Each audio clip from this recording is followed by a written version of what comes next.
morning, and welcome to Daifukuji's Jodo A Bodhi Day Service.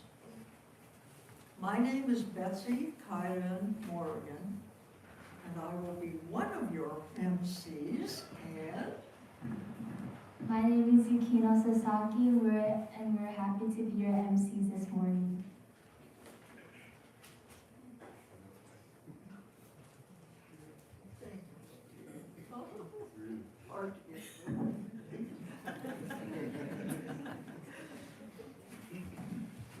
This service will be officiated by Reverend Jika Nakade and assisted by Deacon Amy Jika Nakade.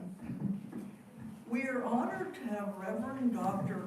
Catherine Kadio Ishida as our guest speaker today, and I will introduce her later on in the service. Jodo A is a service held in commemoration of Buddha's enlightenment under the Bodhi tree nearly 2,600 years ago. After sitting in meditation under the Bodhi tree in Bodh India, Prince Siddhartha Gautama became Shakyamuni Buddha upon enlightenment. He devoted his life to serving humankind and to teaching this path of wisdom and compassion. His teachings have transformed and touched the lives of thousands of people around the world, including us here today. Together with our many Dharma friends, today we celebrate the great enlightenment of Shakyamuni Buddha. Before we begin this service, I'd like to let us observe a moment of silence in memory of the far too many victims of violence that we know that have happened recently around the world. So let's bow our heads for a moment of silence.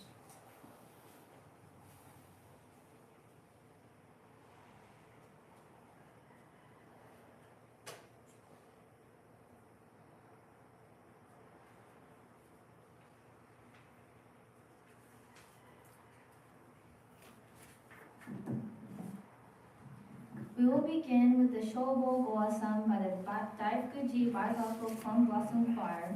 Please rise if you're able when Reverend Jiko enters the hall.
Please be seated.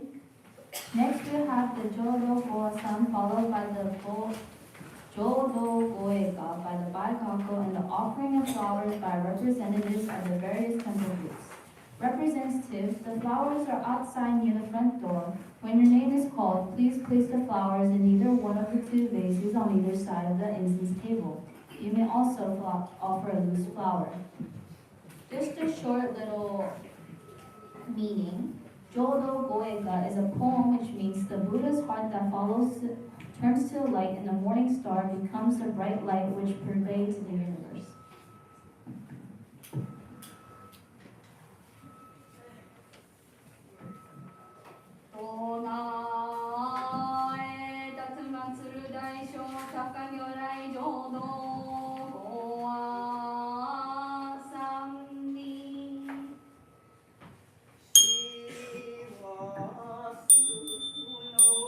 Representing the Daikuji Kyodan board, Garba Shoshinbo.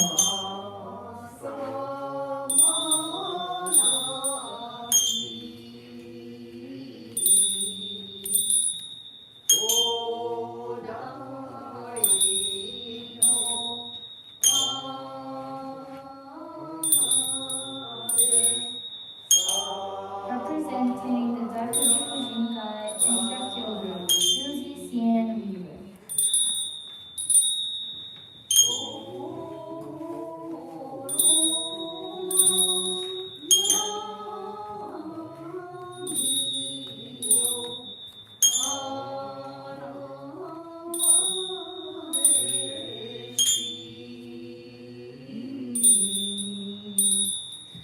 Representing the Daikuji Baikako, Ichiko Enomoto.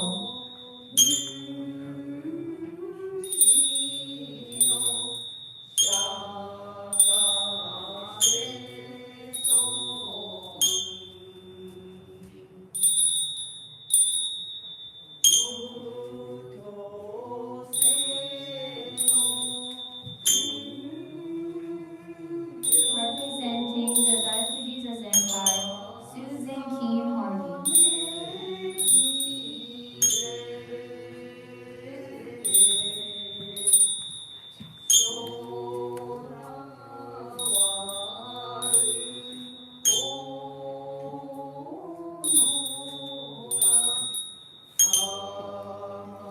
Representing the Daikuji Zazenkai, Daikuji Dharma Keiki, Makana Nakamura, and Oliver Spain.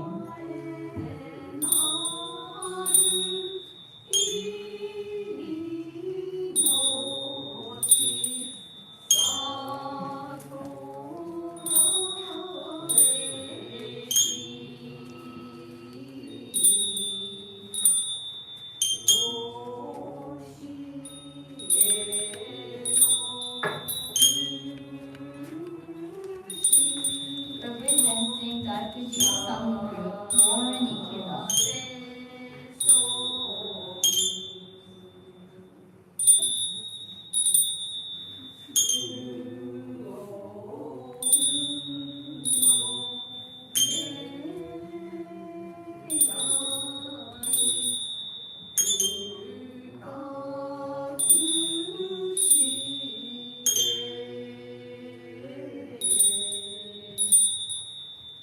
Representing the Daikuji Project Donna, Joyce Yuko Seth Arnold.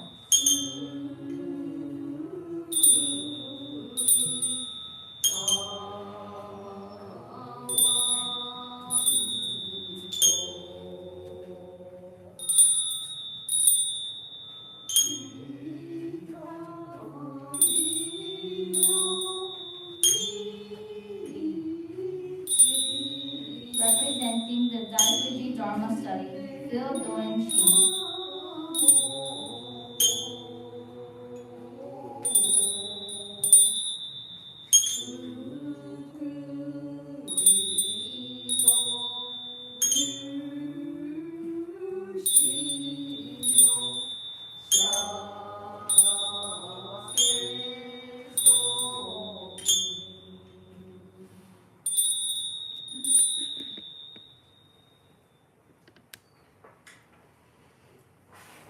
Representing the Daikuji Youth Taiko, Ayako Sasaki.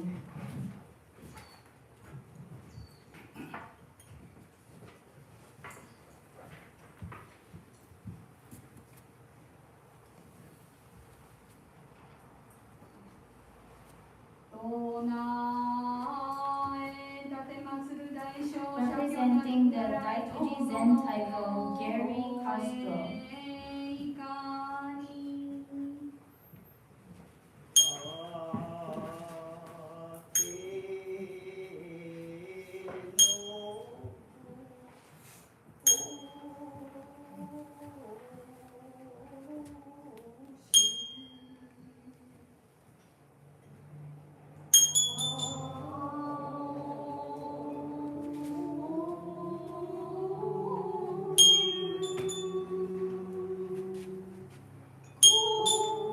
Representing the Daikuji Qigong, Philip Kakuho Hema.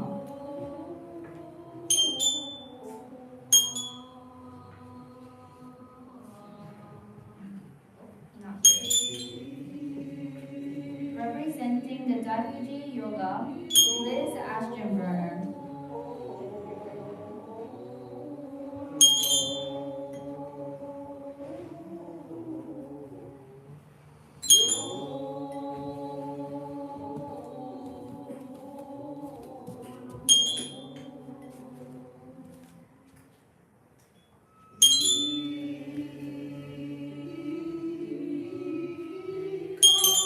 Representing the Daikuji Happy Strummers and Soulful Stutters walking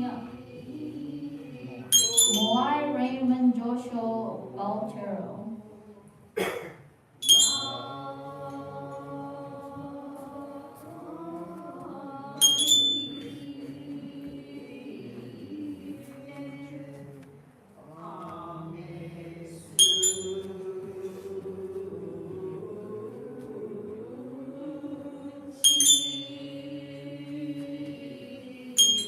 Representing the Daikuji Sangha Sisters, Wendy Kumara.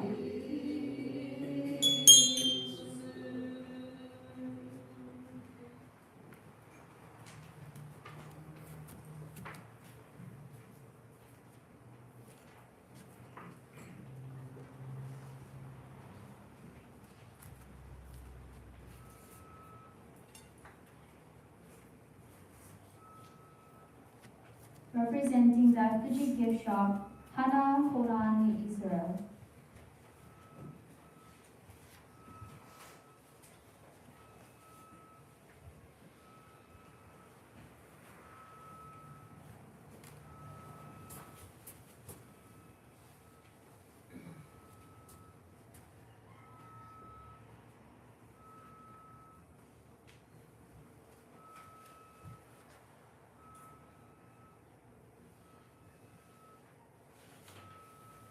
Representing the Daikuji Library, Lisa Jacobs.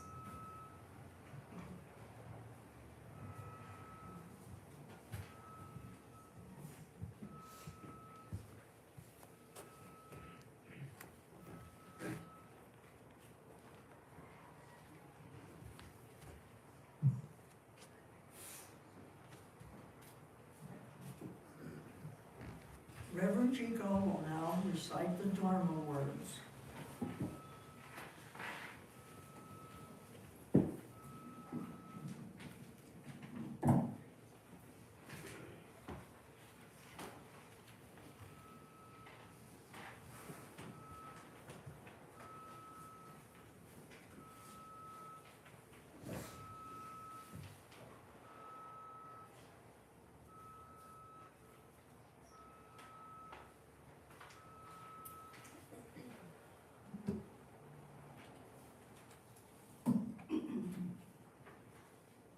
On this 14th day of December, in the year 2025, at Daifukuji Soto Mission in Honolulu, Hawaii, we offer tribute to the Buddha Shakyamuni on this occasion of Bodhi Day, the day of his great awakening over 2,500 years ago. With deep reverence, we reflect upon his life and teachings, chant the sutras, and offer flowers, candlelight, and song, drawing into our hearts and minds the Eightfold Path that makes enlightenment a possibility for each one of us. May all beings throughout the universe be embraced by the Buddha's boundless wisdom and compassion. And may we, together with all beings, practice the Buddha way and awaken together. Namu Kie Butsu, Namu Kie O, Namu Kie So. We take refuge in the Buddha, we take refuge in the Dharma, we take refuge in the Sangha. Namu Shakyamuni Butsu, Namu Shakyamuni Butsu, Namu Shakyamuni Butsu. Please rise for the singing of the Mandana Kisarana, which is on your program or on page 17 in the Green Gata book.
We will now chant the Hanya Shinyo or Heart Sutra, first in Japanese and then in English.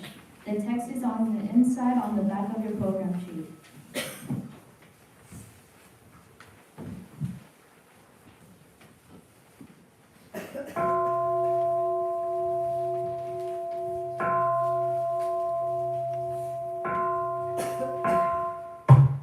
Heart of great perfect wisdom sutra.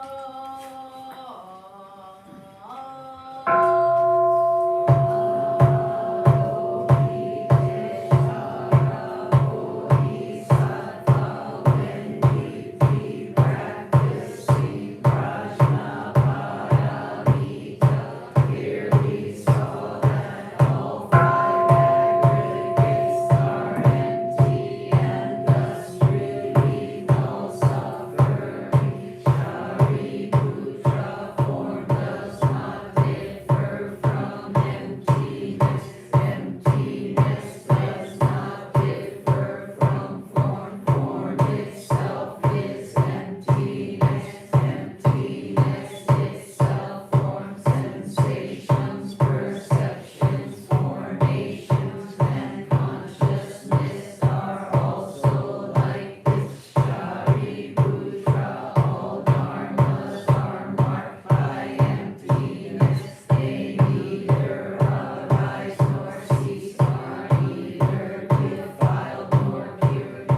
the whole universe, existing right here now.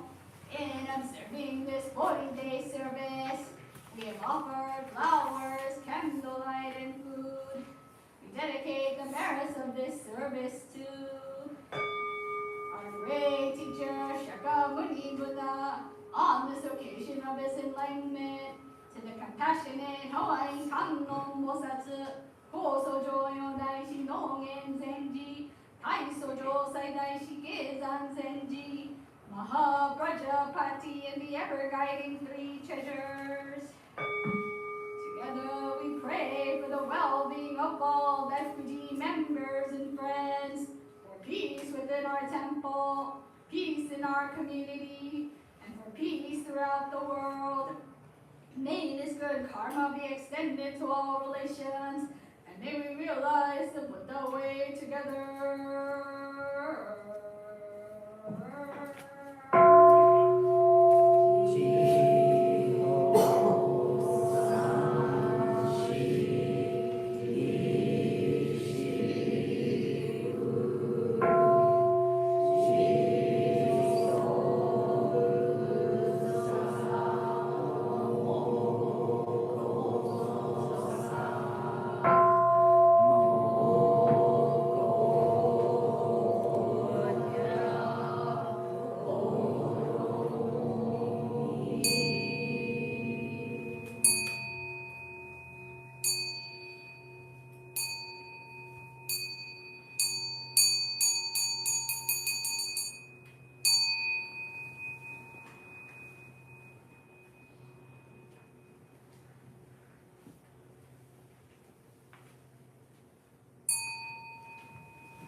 Today's Dharma message will be given by Reverend Dr.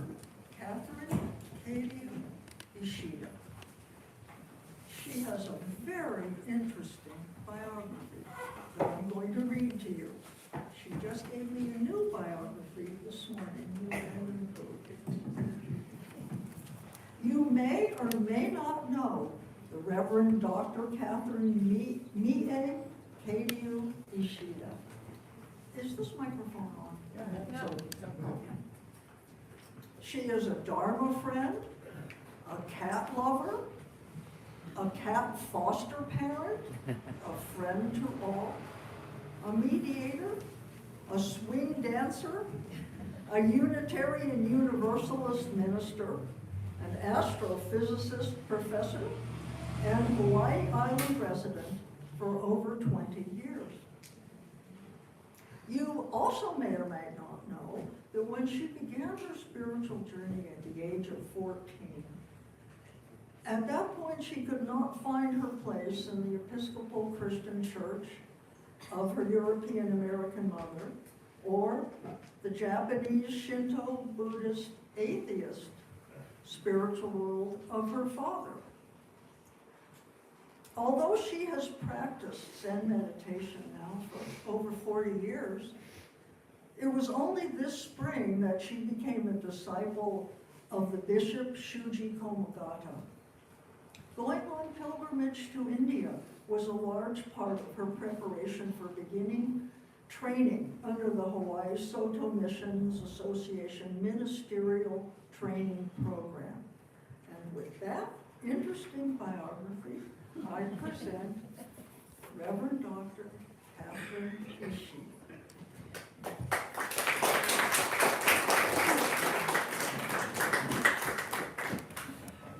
Aloha, good morning. Ohayo gozaimasu.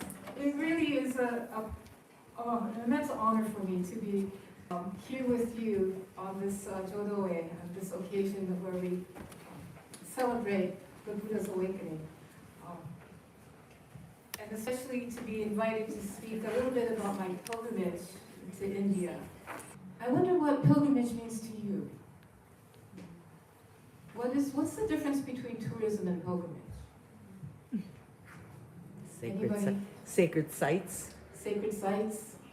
Actually live with those that are living there. Sorry? Actually live with them, the people that you go to see, like in India. Yes, like actually be with people. No. Any other thoughts? Intention? Hmm? Intention? Intention, yeah. So for me, going on pilgrimage to India. So I just wanted to share that for me, going on pilgrimage to India was really a way to connect to the Mahasangha, the largest possible Buddhist Sangha. Because there was a part of me that was a little bit afraid of committing to just Soto Zen. Because it's, what am I missing out on? So I really needed in my own physical body to feel like I'm committing to the whole Buddhist Sangha that really spans, the three worlds, past, present, future, and the 10 directions, like everywhere. And I needed to have that physical sense of being among Buddhists from all places, for me to feel secure in my commitment to this very specific path of Soto Zen Buddhism, knowing that making a commitment to any path really truly was a larger commitment to the whole of Buddhism. And so that was in my heart as I embarked with two of my friends from Hawaii. This photograph here is actually from Vulture Peak, a place that you might hear in many sutras. The Buddha gave many talks from this location. And so, just as a forewarning, I could go on and on forever. So feel free to interrupt me so that I can address what you're interested in, not just what I'm interested in telling you. So I was on a fully guided train trip to India. So it was 7 nights, 8 days, and as you can see, it's hard for me to see. Most of the sites associated with the Buddha's life are in northern India, along the border with Nepal. And it's actually one of the poorest regions in India today.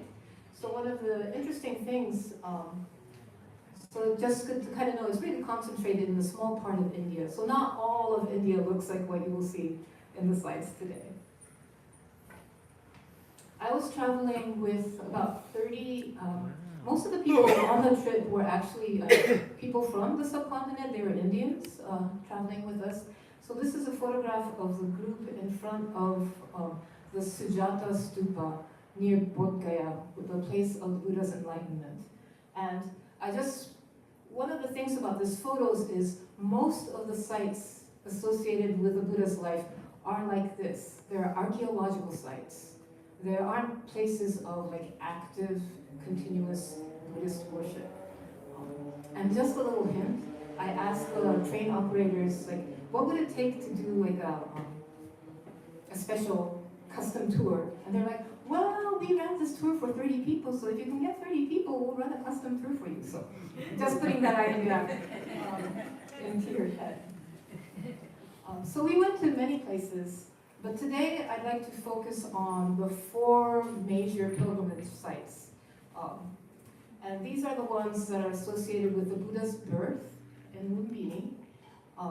It's also, so that would be, Buddha's birth, the Buddha's enlightenment in Bodh Gaya, the Buddha's first talk in the Deer Park in Sarnath, and then the Buddha's death, the Parinirvana in Kushinagar.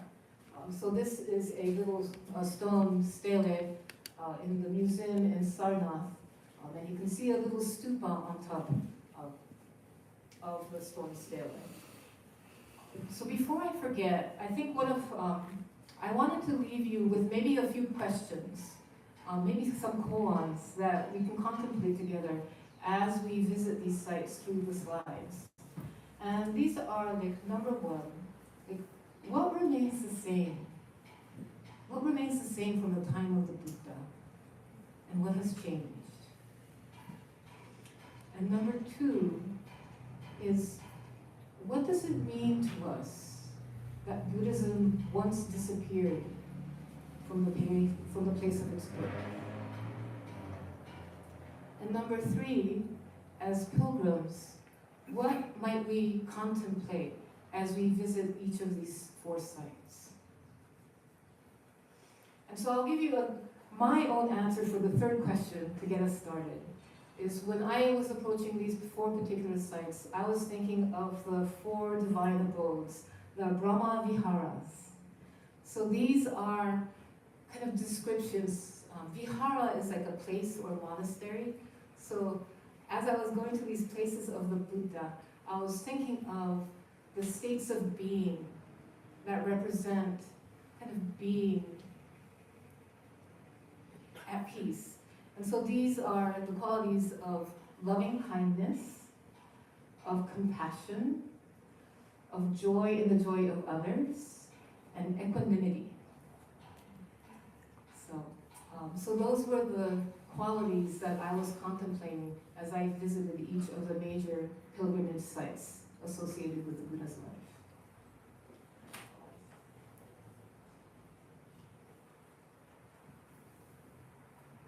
So here is a photograph of what's typical of the region. This north, the place where the Buddha lived and taught is in the Ganges River basin. So you will see, there are rivers, there are flat plains.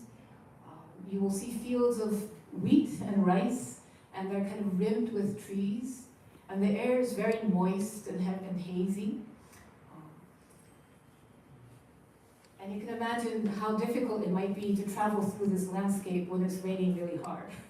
So why people might have like a rainy season, why the Buddha may have chosen to stay in one place when the weather was poor.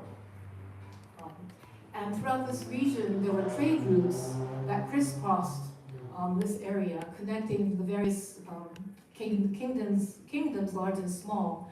And the Buddha really traveled along these trade routes and would stop in places where he would have supporters that will allow, that would host him and the Sangha. And along the roads, and they're still mostly dirt roads, you'll see, houses, and you'll notice most of the houses are built of brick. Sometimes it's just kind of hay, and sometimes there's brick, naked brick, and sometimes it's brick with kind of plaster on it for rich houses. But you can really imagine that life hasn't changed all that much, or at least the landscape hasn't changed all that much from the Buddha's time as you travel through this region. The really big singular exception is plastic. It's just plastic everywhere. And it's a real reminder that, it used to be for millennia, once you were done with something, you threw it, out, and it would just biodegrade. But now, this habit that we have as humans just no longer works for us in a very critical way for ourselves and for all the other living beings around us. And the one other difference is the children who are sitting by the side of the road near those kind of brick huts, they have smartphones. So many differences.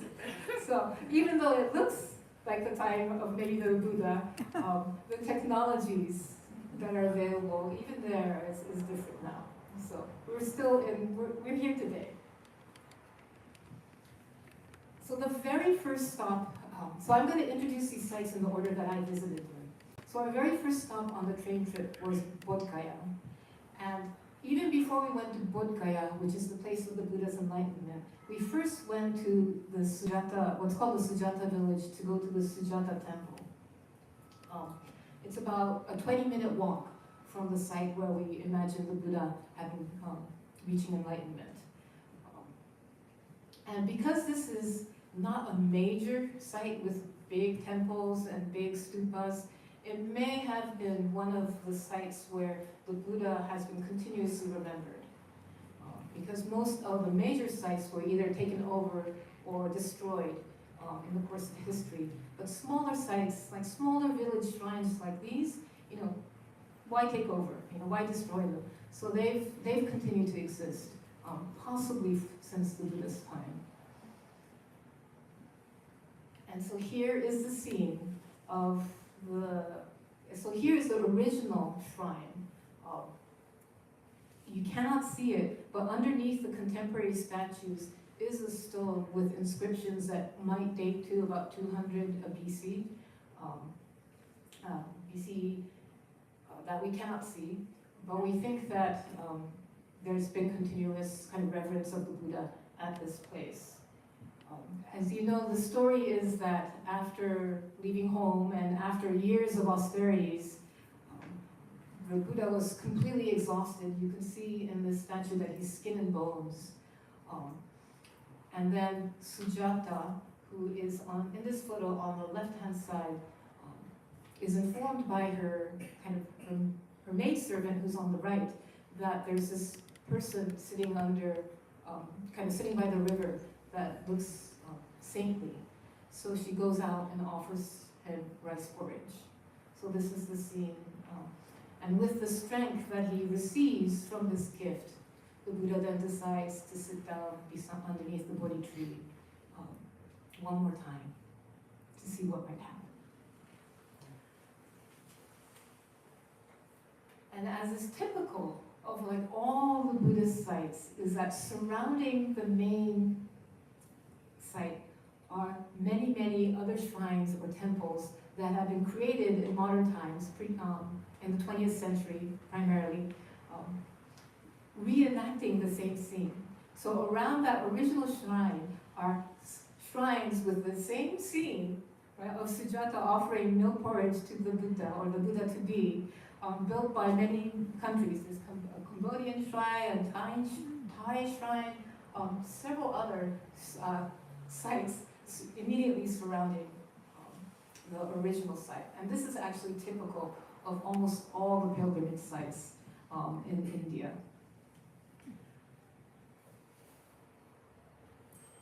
Shoe house? So having visited the site where the Buddha to be received strength, we then in the evening visited Bodh Gaya, the Mahabodhi temple.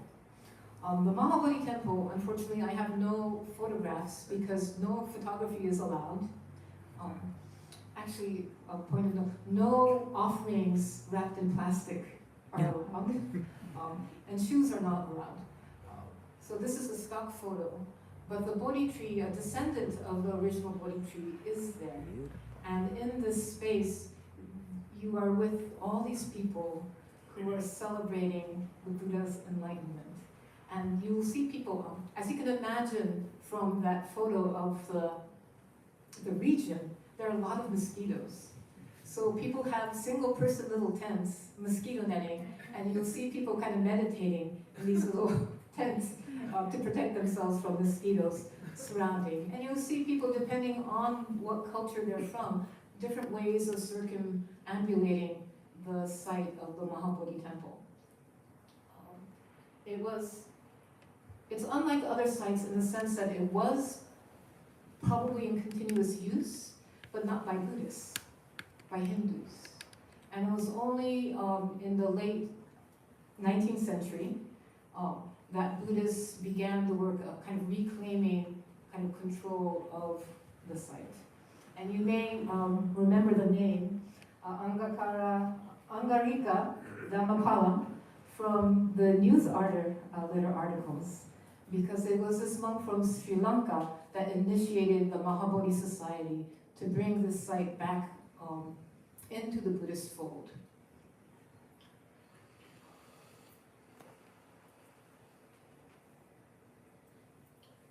So once again, surrounding Mahabodhi temple, where I cannot take photos, are many, many temples from various countries. And in those temples, you can take photographs. And so this is a photograph of a mural inside the Tibetan temple, depicting the scene of the Buddha's enlightenment. I also got to visit the Bhutanese temple, a Japanese temple, and it's really marvelous that you can visit all these different temples from different cultures, because they're all so different. They're all so different. And here you can see the Buddha in the earth-touching pose and surrounded by kind of demons and temptations that are trying to prevent him from becoming enlightened.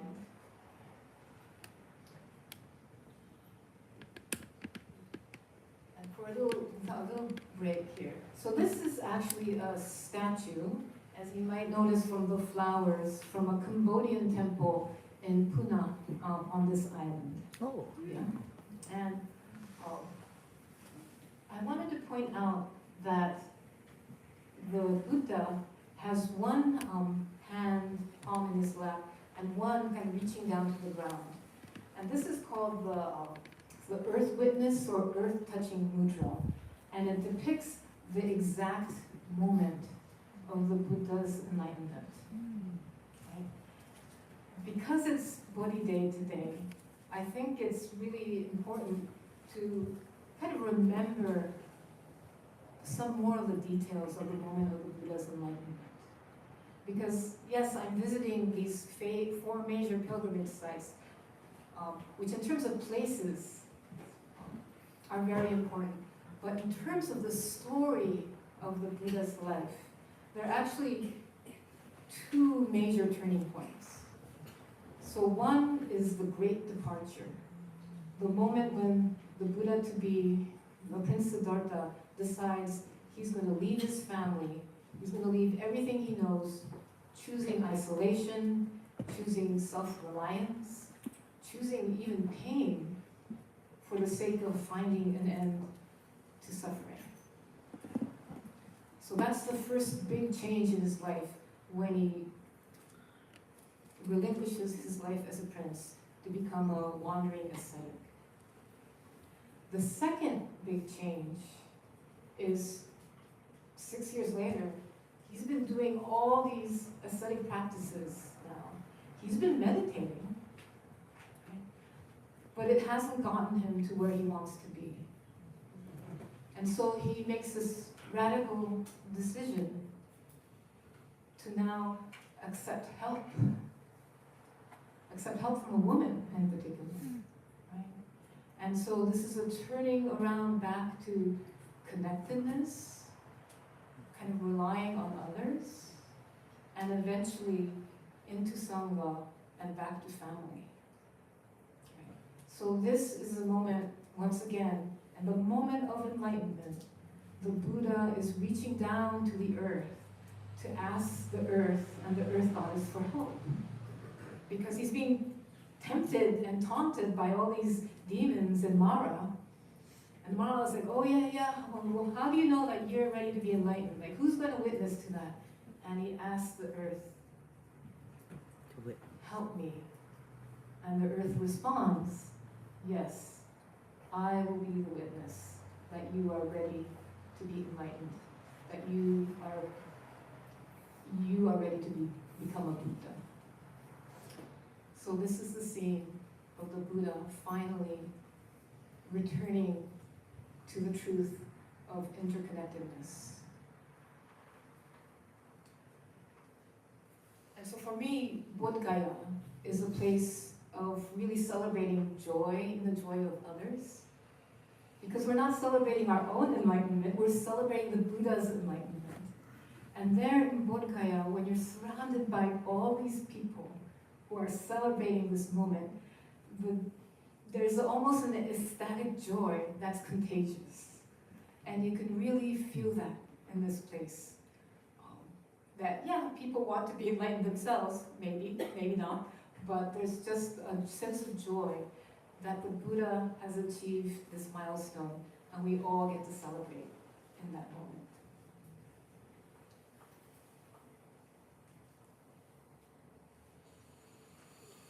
So next in our journey was we went to Sarnath. So this is a place where, this is the deer park, or what used to be a deer park, where the Buddha gave his first talk.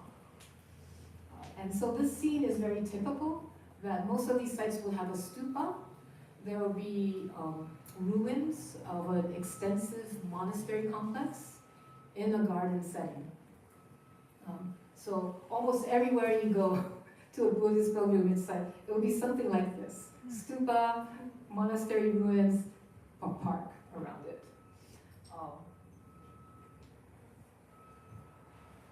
And here are some stone slabs. This is supposed to be the exact place where the Buddha gave his first sermon, and the Sangha was born when his 5 former friends became his first disciples.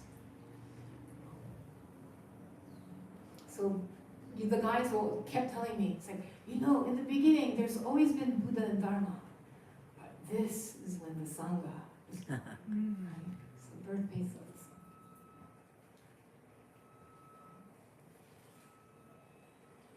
A stupa. You can actually see with the layering that has been built over many, many years. So we believe that this is one of the original sites where the original Buddhists, when the Buddha died, they cremated his body, and then everybody wanted a piece of him. So they divided his body into 8 piles, plus some containers for his ashes, a container for his bones, body, and I think ashes. So 10 different relics, and we think that one of the original relics were in the stupa. And then over the years, whenever kings, whenever the kings were really rich and they were Buddhists, they would kind of build it up. And so you can actually see when close up, there are a lot of fine detail on the side of the stupa. This beautiful, beautiful artwork. And for me, Sarnath is a place to contemplate compassion. And it's because the Buddha had a choice. He could just revel in his newfound enlightenment, or he could go out and say, let me share with other people what I've learned. So he had a choice, and he chose to do the difficult thing. And not only did he choose to do the difficult thing, but when you read the stories, and here's a little aside. So at least in the Judeo-Christian tradition, there's a saying that says, like, prophets are not welcome in their hometowns. Right? Because, you've seen this little kid grow up, and they're just a normal little kid. Right? And then they go away somehow, and then they come back, and all of a sudden, they have things to say, and people in their hometown are like, whatever, we remember you in diapers, like, don't take them seriously. And in the Buddha's case, he really rejected his family. Like, he abandoned his wife and child in a time when it was very difficult for his wife and child to be without a father. And so when you think about the depth of pain of rejection, right, that the family may have experienced, and then when you think about the fact that when the Buddha becomes enlightened and the Sangha starts to grow, they are actually the first to come join the Sangha. And I think of what kind of compassionate presence the Buddha must have had for the family to be able to acknowledge, yes, you are enlightened, and yes, we will put aside the past and we will become your disciples. So there's a true profundity in the reconciliation between the Buddha and his family as the Buddha initiates the Sangha here in Sarnath. It brings tears to my eyes. Right? It really does. So the next stop on our train tour, was to Lumbini. And Lumbini is actually in Nepal, so we had to cross the land border between India and Nepal. So this is a photograph of the land border. So I just recommend that if you ever try to cross this land border, do hire a guide. It is complete chaos. It is really crazy. And yet that's just normal life there. So the guides know exactly what to do, even though it'll be completely obscure for any person who's new to the region.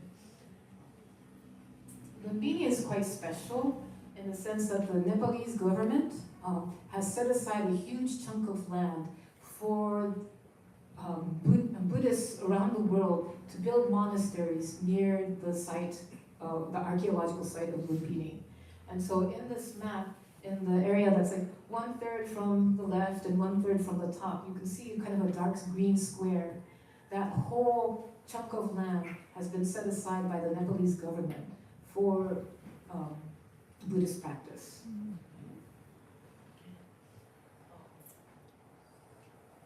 So here is one of the photograph from one of the gateways from the east side, kind of looking through the narrow part of the park.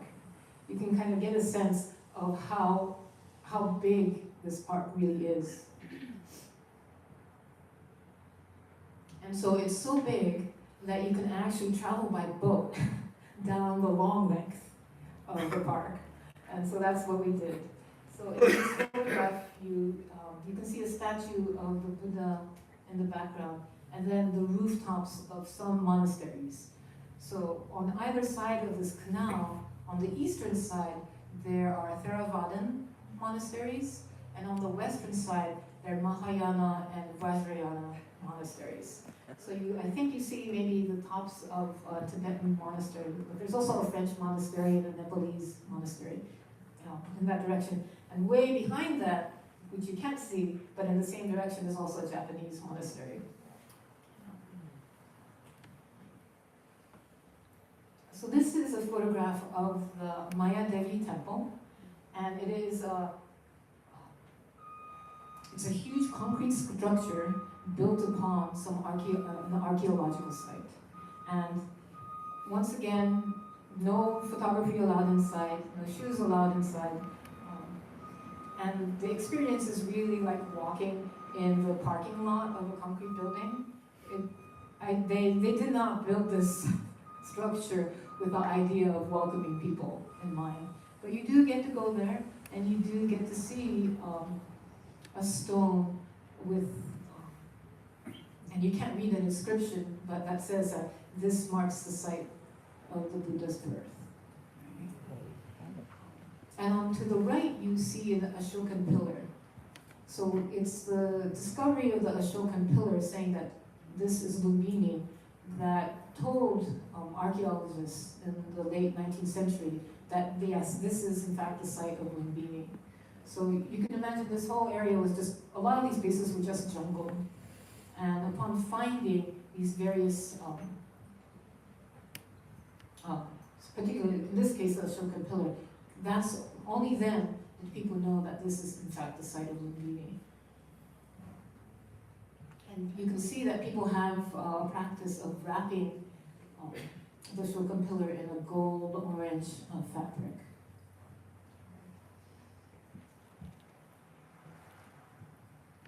So this is a photograph of a sala tree in the park. And so this is the kind of tree that the Buddha's mother, Queen Maya, would have held on to give birth to the Buddha.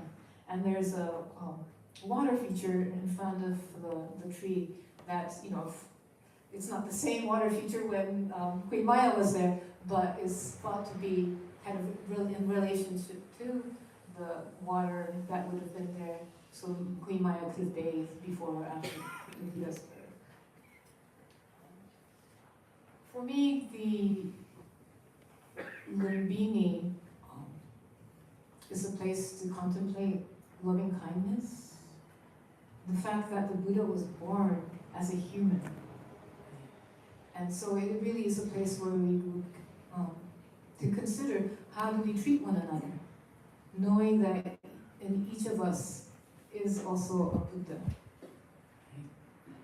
Because especially when you're traveling in India, you see rich people, you see poor people, and the poverty is really quite devastating.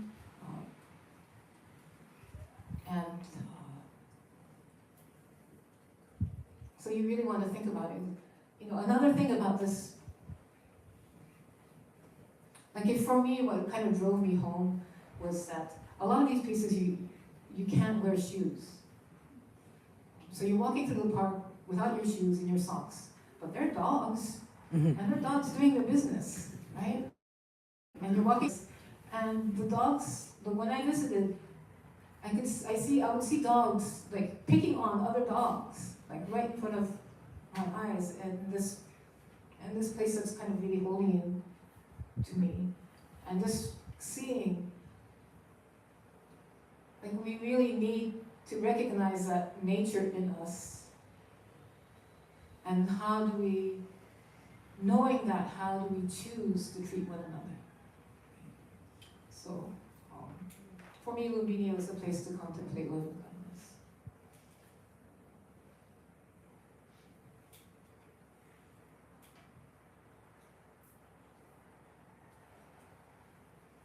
So our last stop of the major sites was Kushinagar. You can see, once again, it's the same thing. There's like a modern shrine. You can't see the stupa, but there's a stupa behind the modern shrine. Archaeological remains of the monastery in a park-like setting. Here's the group approaching the modern shrine.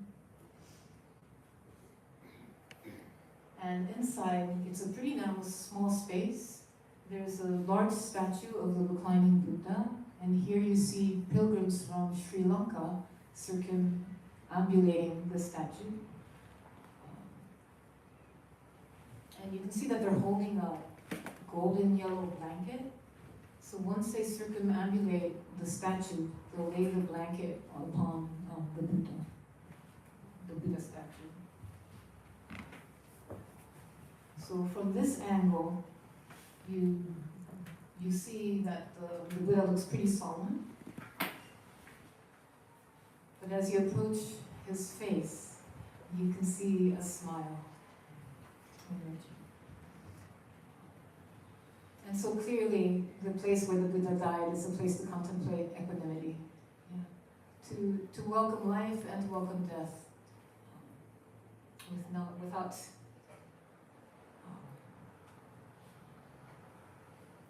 without valuing one more than the other.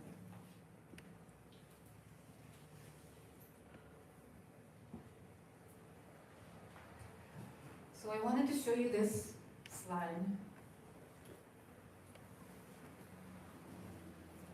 Because this is a picture of Mohenjo-daro. So this is 2,500 years before the Buddha's time. This is a photo I took in New Delhi from my lodging of a building being built across the street. And had I known how important bricks were going to be on this trip, I would have taken pictures of the piles of bricks everywhere that I saw. So one of the things that happened over the trip, and here is also a contemporary photo of just the ground near, I don't remember which site it is, one of the pilgrimage sites. You see that they're just bricks like in the ground everywhere, but you don't know what was there. Right? Something was there at one time. So this brick, that here in Hawaii we wrap up with valhalla and use it as doorstops. This thing has not changed for 5,000 years, right? So this, to me, really represents sort of the continuity that exists in India, like bricks. Like we're still using these bricks, but it also represents to me the fact that all the places, almost all the places that I visited were archaeological sites. That Buddhism did disappear once from India. And I think it's really, to me that's a source of sadness, but it's also, it's actually a source of hope as well. So this is a photo of,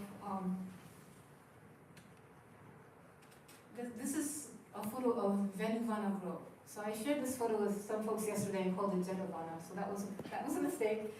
This is Venuvana Grove. This is the bamboo grove that King Bimbisara, one of the Buddha's early rich supporters, offered to the Sangha as a place to stay during the rainy season. And what's wonderful about this place is that it's not being preserved so much as an archaeological site where we're trying to dig into the ground to find real history, but it's being preserved as a place of peace and serenity, where you can enjoy perhaps the feeling that the Sangha and the Buddha may have enjoyed when they were able to stay at the bamboo grove. And so even though Buddhism may have once disappeared from India, it's actually back, right? It's actually Buddhism is back in India as a new religious movement. And there's something reassuring to me to realize that there's no one authoritative Buddhism. But every expression of Buddhism is authentic. Right? Like Buddhism has changed, but has always been true. It's always preserved something of the original message in a way that speaks to people in different places and different times. And so we can celebrate however we are Buddhist, however we celebrate the Buddha's enlightenment. We can celebrate it together with all these other Buddhists across the world, knowing that we are sharing in the same joy of knowing that the Buddha became enlightened and his enlightenment is not separate from our own. So, Nam Kie Butsu, Nam Kie Go, Nam Kie So. We take We refuge take refuge in in the the Buddha. Buddha.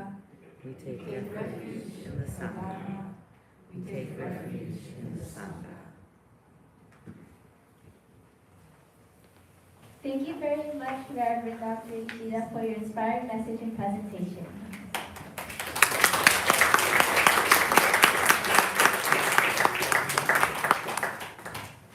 The Daifuji Happy Strummers will now offer songs on Morning Star, which was composed by Reverend Jizo in 2021. The Happy Strummers is being led by Raymond Alberto. The song will be followed by the 8 Days of Rohatsu, the lyrics to which are composed by Mary Kakuju Park. The Happy Strummers will be joined by the families and senseis of the Dharma Keiki group.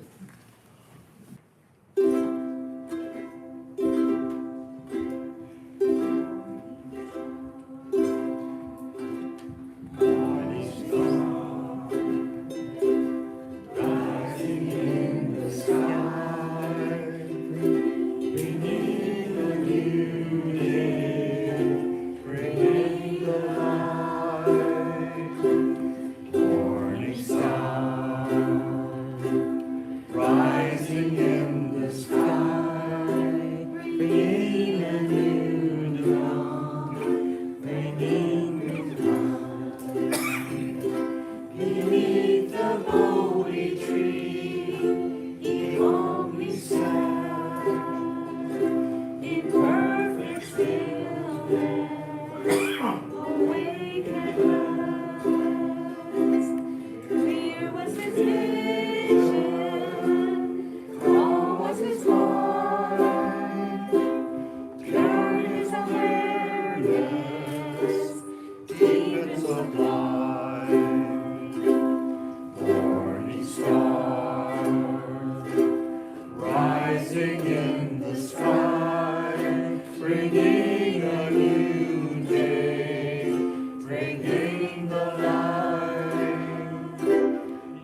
bosom held, all suffering beings.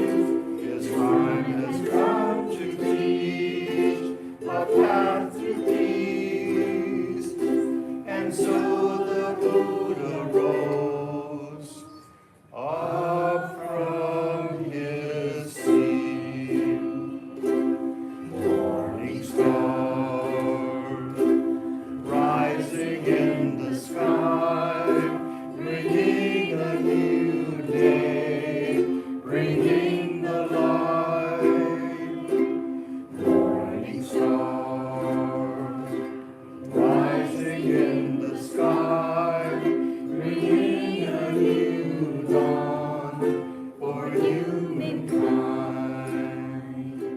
Bringing a new dawn for humankind.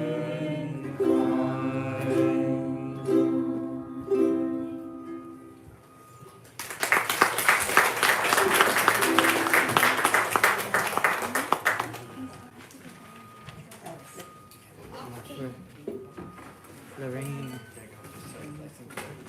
Kids coming up. Move them, yeah. Kids are coming this way now. Let's see, maybe some on this side and some on the other end. Some this side, Yeah. some that side. Yeah, we'll have the Dharma Keiki families come up.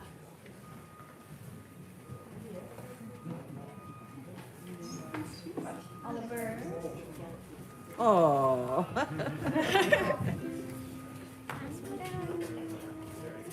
Hi, Kara.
Noble